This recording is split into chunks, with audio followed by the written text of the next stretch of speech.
السلام علیکم ورحمۃ اللہ وبرکاتہ۔ نحمدہ و نصلی علی رسولہ الکریم، اما بعد۔ ناظرین، آج کا جو ہمارا سوال ہے وہ یہ ہے کہ کیا جادو کا علاج جادو سے کیا جا سکتا ہے؟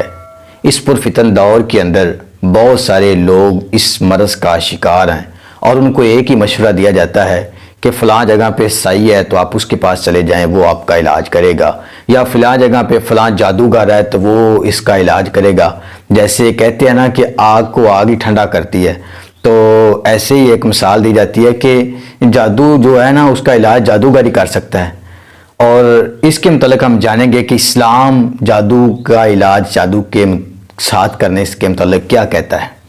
سب سے پہلی بات یہ ہے، اور مسند احمد کی حدیث ہے کہ نبی کریم صلی اللہ علیہ وآلہ وسلم نے ارشاد فرمایا، النشرۃ من عمل الشیطان، کہ منتر ایک شیطانی عمل ہے۔ اور امام ابن حجر رحمہ اللہ تعالی بیان کرتے ہیں کہ منتر کی دو قسمیں ہیں۔ ایک قسم درست ہے، یعنی کہ جادو کا علاج قرآن سے کرنا اور شرعی اذکار سے کرنا اور دعاؤں سے کرنا، یہ درست ہے۔ اور دوسری ہے کہ جادو کا علاج جادو سے کرنا، یعنی کہ جادوگر سب سے پہلے شیطان کا قرب حاصل کرتا ہے، شیطان کے قریب ہوتا ہے، اس کے بعد پھر وہ شیطان سے مدد طلب کرتا ہے۔ تو امام ابن حجر العسقلانی رحمہ اللہ تعالی کہتے ہیں کہ یہ جو طریقہ ہے یہ حرام ہے۔ اور دوسری بات، نبی کریم صلی اللہ علیہ وآلہ وسلم نے ارشاد فرمایا، جو بندہ کسی کاہن یا جادوگر کے پاس گیا اور اس کی باتوں کی تصدیق کی تو فرمایا کہ وہ اس دین سے بری ہے، اس کا محمد رسول اللہ صلی اللہ علیہ وآلہ وسلم کے اوپر نازل ہونے والا جو دین ہے اس کے ساتھ اس کا کوئی تعلق نہیں ہے۔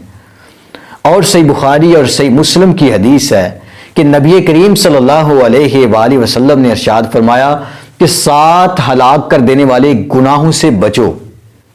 تو ان 7 ہلاک کرنے والے گناہوں میں سے ایک گناہ یہ بھی ہے کہ جادو کرنا، یہ کبیرہ گناہوں میں سے ہے، یہ ہلاک کر دینے والے گناہوں میں سے ایک گناہ ہے۔ تو اس لیے اسلام کے اندر جو جادو ہے یہ حرام ہے۔ اور دوسری بات، صحیح بخاری کے اندر حدیث ہے، عبداللہ ابن مسعود رضی اللہ تعالیٰ عنہ بیان کرتے ہیں کہ نبی کریم صلی اللہ علیہ وآلہ وسلم نے ارشاد فرمایا، ان اللہ لم یجعل شفاءکم فیما حرم علیکم، کہ اللہ تعالیٰ نے تمہارے لیے اس چیز کے اندر شفا نہیں رکھی جس کو اللہ تعالیٰ نے حرام قرار دیا ہے۔ ذرا تصور کریں، صحیح بخاری کی صحیح حدیث ہے کہ نبی علیہ السلام نے فرمایا کہ اس چیز کے اندر تمہارے لیے شفا نہیں ہو سکتی جس کو اللہ نے تمہارے لیے حرام قرار دیا ہے۔ تو شراب ہمارے لیے حرام ہے، اس کے اندر شفا نہیں ہو سکتی۔ جادو یہ بھی حرام ہے، تو جادو کا علاج جادو سے نہیں کیا جا سکتا۔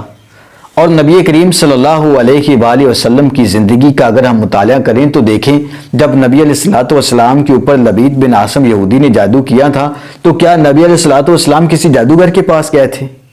کیا اس وقت جادوگر نہیں تھے؟ اس چیز کے اوپر ریسرچ کریں کہ نبی علیہ الصلوۃ والسلام کے اوپر جب یہ عمل ہوا تھا تو انہوں نے کیا طریقہ اپنایا تھا،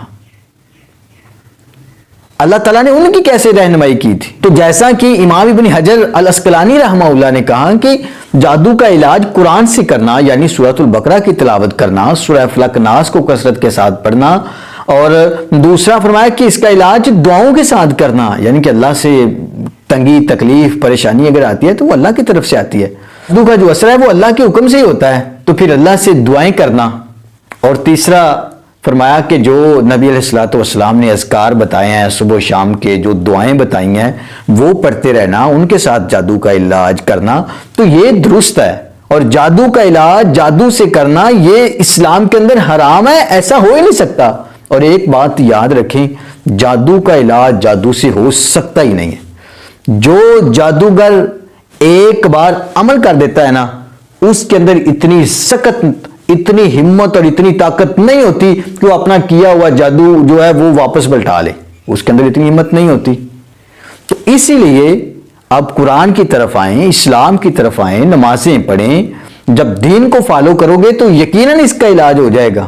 اور ہم آج کے دور میں شارٹ کٹ راستہ ڈھونڈتے ہیں کہ فلاں کے پاس، فلاں سائی کے پاس چلے جاؤ، وہ بوتل میں بند کر لیتا ہے، فلاں کے پاس چلے جاؤ، وہ جناب ایسا دم کرتا ہے کہ فوری آرام آ جاتا ہے۔ یا سوشل میڈیا کے اوپر ایک چلا ہوتا ہے کہ فلاں جناب بنگالی بابا یا بنگالی مائی، وہ جناب آپ کے مسائل کا حل راتوں رات، ایسے یہ وہ اشتہار آ رہے ہوتے ہیں، تو پھر ہم ان کی طرف رجوع کرتے ہیں۔ تو جب ہم ان کی باتوں کی پھر تصدیق کرتے ہیں نا، وہ شیطانی چالیں چل کے ہمیں اس کے اندر گمراہ کرتے ہیں، تو پھر اسلام کہتا ہے کہ جو کسی کاہن اور جادوگر کے پاس گیا، اس کی باتوں کی تصدیق کی، تو اس کا اسلام کے ساتھ کوئی تعلق نہیں ہے، وہ نبی علیہ الصلوۃ والسلام کے اوپر نازل ہونے والا جو دین ہے اس سے وہ بری ذمہ ہے۔ اس لیے جادو کا علاج قرآن سے کریں، حدیث رسول اللہ صلی اللہ علیہ وسلم کے مطابق کریں، تو جادو کا علاج ہرگز جادو سے کرنا جائز نہیں ہے، اور جادو کا علاج جادو سے ہو بھی نہیں سکتا۔ یہ ایک بہت بڑا دھوکہ ہے